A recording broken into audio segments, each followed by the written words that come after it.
Rafael era um fotógrafo de ruínas. Ele via beleza na decadência, poesia no abandono. Viajava o país em busca de prédios esquecidos, estações de trem fantasmas e teatros empoeirados, capturando em preto e branco a dignidade do que o tempo tentava apagar. Quando soube do antigo Hospital Colônia em Barbacena, Minas Gerais, sentiu o chamado. Para ele, era o projeto definitivo, uma cidade inteira de dor, um complexo de pavilhões onde a arquitetura e a história se fundiam em uma tragédia de proporções épicas. Ele chegou em uma manhã fria e nublada, típica da Serra da Mantiqueira. A grandiosidade do complexo era assustadora. Parecia uma cidade europeia doente, com seus edifícios imponentes, mas carcomidos pela umidade e pelo tempo. Ao se registrar em um pequeno hotel no centro, a recepcionista, uma senhora de olhos cansados, lhe deu um aviso não solicitado. "Vai fotografar o Colônia, moço?" ela perguntou, enquanto lhe entregava a chave. "Cuidado por lá. Aquele lugar tem mais do que história. Tem memória. E a memória de lá não gosta de ser incomodada." Rafael sorriu, polido. Ele estava acostumado com as lendas locais.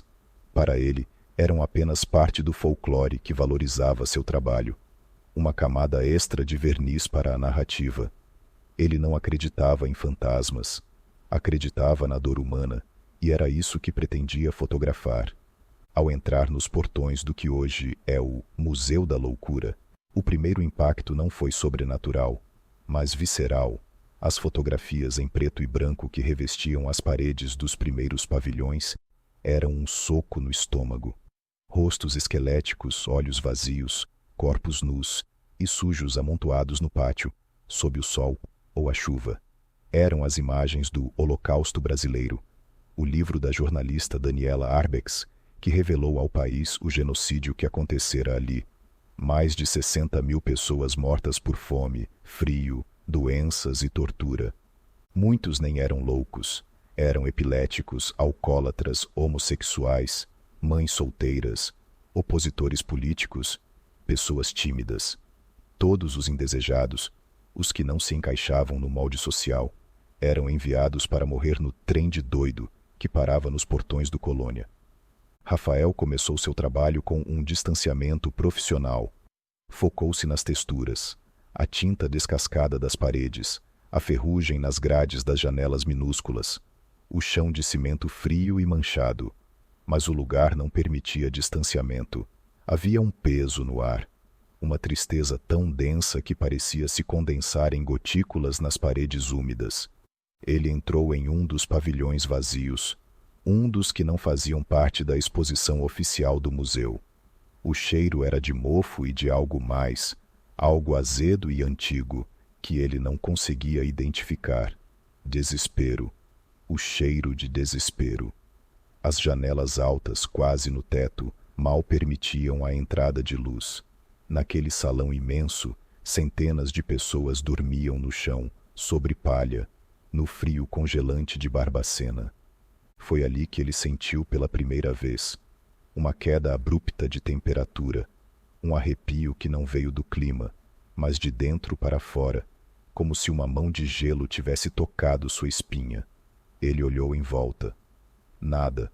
Atribuiu a uma corrente de ar. Continuou a fotografar.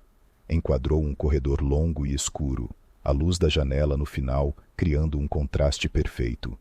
Enquanto ajustava o foco, ouviu um som, um sussurro, baixo, indistinto, como o de muitas vozes, falando ao mesmo tempo, muito longe.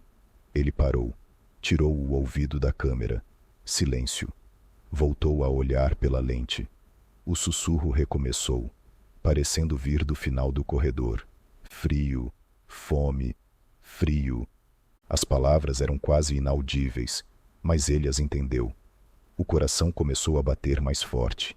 Ele caminhou pelo corredor, as solas de suas botas ecoando de forma solitária. O sussurro parou. No final do corredor, havia apenas uma parede suja. Nos dias seguintes, Rafael ficou obcecado. A beleza da decadência deu lugar a uma busca febril pela fonte daquela melancolia. Ele passava horas nos pavilhões, muitas vezes sozinho. Os fenômenos se tornaram mais frequentes.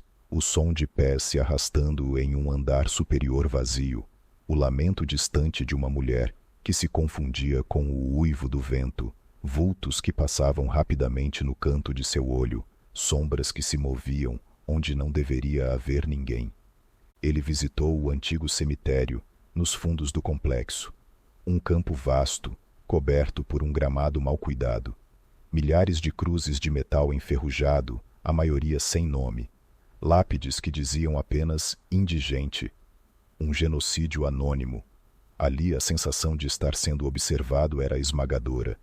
Ele se sentiu um intruso, um profanador de um sono que nunca fora tranquilo. Em sua última noite na cidade, ele decidiu fazer algo que sua razão desaprovava, mas que sua alma de artista, agora contaminada pelo mistério, exigia. Ele voltaria ao Colônia à noite. Pulou o muro baixo nos fundos, perto do cemitério, o coração martelando contra as costelas. A escuridão dentro do complexo era quase total, uma escuridão espessa, que parecia ter peso e substância. Guiado pela lanterna de seu celular, ele caminhou em direção ao pavilhão que, segundo os funcionários do museu, tinha a energia mais pesada. Ao entrar, o frio o atingiu com a força de uma parede sólida. Era um frio de cripta que doía nos ossos. O silêncio era absoluto, doentio.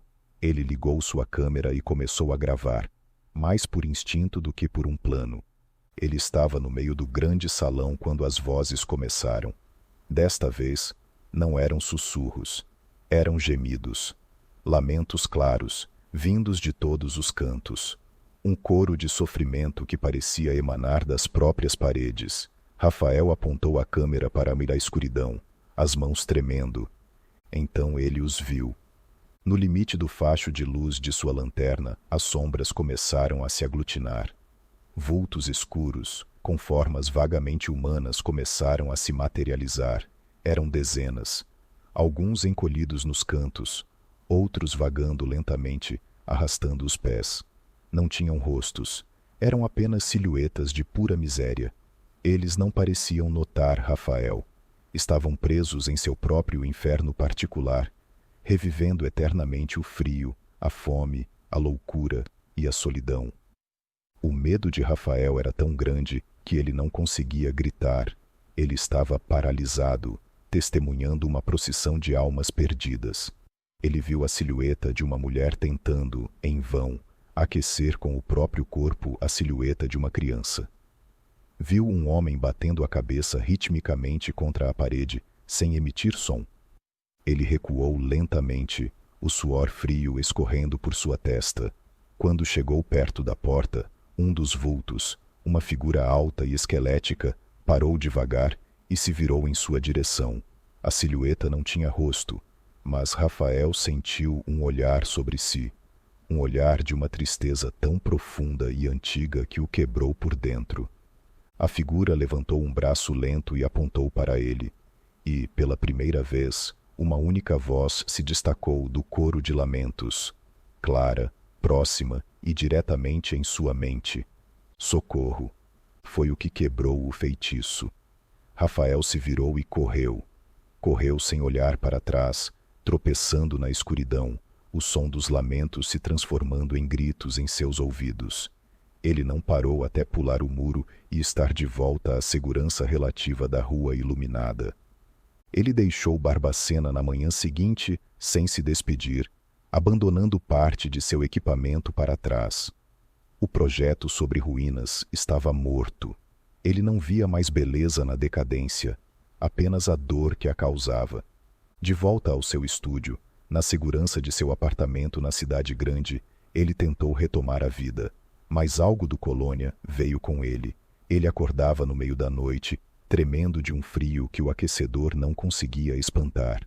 No silêncio de seu quarto, às vezes ouvia o eco distante de um lamento, e ao olhar para as fotografias que conseguiu salvar, nas sombras profundas e no preto e branco granulado, ele via coisas, rostos, olhos, silhuetas de pessoas que não estavam lá quando ele apertou o botão, mas que sempre estiveram. almas condenadas pela crueldade humana, cujos gritos não foram ouvidos em vida, mas que agora ecoam para sempre nos corredores de sua própria cidade da loucura.